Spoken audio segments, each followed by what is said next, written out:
Bonjour Vincent Puren. Bonjour. Vous êtes le cofondateur de l'Atelier du numérique dans lequel vous analysez, vous décryptez les contenus à destination d'Internet. Est-ce qu'on peut faire de la politique aujourd'hui sans Internet?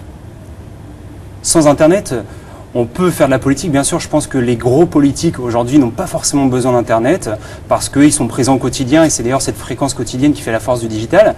Maintenant, si on prend la plupart des politiques, parce que les politiques, c'est pas seulement les gens qu'on voit sur les chaînes de télévision, c'est aussi toutes sortes de petits maires, de petits responsables de fédérations. Et bien, ces gens-là, je pense que c'est un formidable outil qui leur permet d'être en contact au quotidien et puis d'influencer les débats à leur façon, donc avec une vraie ligne éditoriale.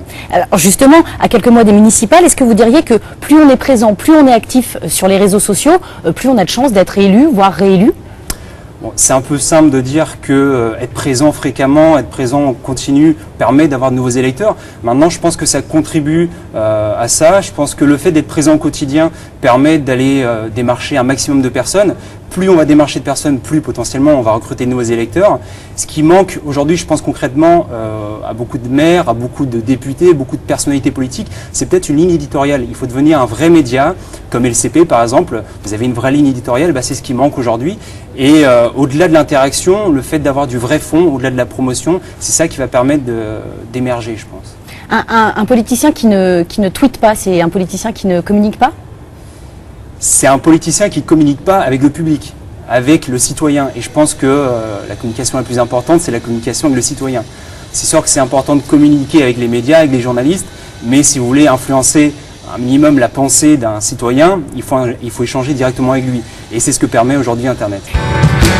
Alors, Vincent Puren, est-ce que dans vos recommandations, vous vous inspirez de modèles étrangers, je pense notamment aux États-Unis? Forcément, des personnalités comme Barack Obama sont des modèles pour nous. Ils ont toujours une longueur d'avance, même si, il faut le savoir, en 2007 notamment, une délégation de Barack Obama est venue en France pour demander à des personnalités du web comme Loïc Lemer comment ils s'y prenaient. Donc c'est quand même assez flatteur pour la France. Mais aujourd'hui, ils conservent une longueur d'avance certaine, notamment sur la big data, qui est l'analyse de données au service des politiques. Et nous, on essaie concrètement de travailler dans ce sens-là, en s'inspirant bien évidemment de ce que font les équipes de Barack Obama. Et dans le web de manière générale, est-ce que vous vous inspirez aussi d'autres modèles que les États-Unis? On s'inspire d'autres pays, notamment d'autres réseaux qui ne sont pas connus en France, des réseaux asiatiques notamment. On est persuadé qu'il y a des réseaux qui sont nés au Japon, en Chine, qui arriveront demain en France, qui seront indispensables. La question, c'est de savoir si Facebook, Twitter seront là. Nous, on est persuadé que oui. Maintenant, je pense que des réseaux comme Line, comme WeChat seront présents dans les prochaines élections, avec leur format plus court et plus axé sur l'éditorial, axé plutôt sur tout ce qui est vidéo, tout ce qui est audio. Donc vous êtes en train de nous dire que dans 10 ans, on retrouvera encore Facebook, Twitter, etc. Ou est-ce qu'ils sont voués à mourir tout simplement? Tout est entre leurs mains finalement. Forcément, si on reste sur le modèle actuel de Facebook et Twitter, dans 10 ans, ce ne sera plus du tout un modèle viable. Maintenant, je pense qu'ils ont des ressources suffisantes pour s'adapter. On voit aujourd'hui la grande tendance, c'est le mobile. Facebook n'a pas été pensé nativement pour le mobile, Twitter un peu plus. Et on voit que les formats sont beaucoup moins textuels, un peu plus audio, un peu plus vidéo. Donc forcément, petit à petit, il faudra que ces réseaux-là s'adaptent, sinon ils mourront tout simplement. Alors finalement, à quoi ressemblera l'Internet de demain? Écoutez, je pense qu'on rentre dans une troisième ère de l'Internet. On a vécu l'Internet de l'URL, c'est l'Internet fixe, sur un ordinateur dans les années 90, début 2000. On a connu ensuite l'Internet mobile, donc l'Internet accessible n'importe où, n'importe quand, avec une vraie utilité pour le coup, avec la localisation, etc.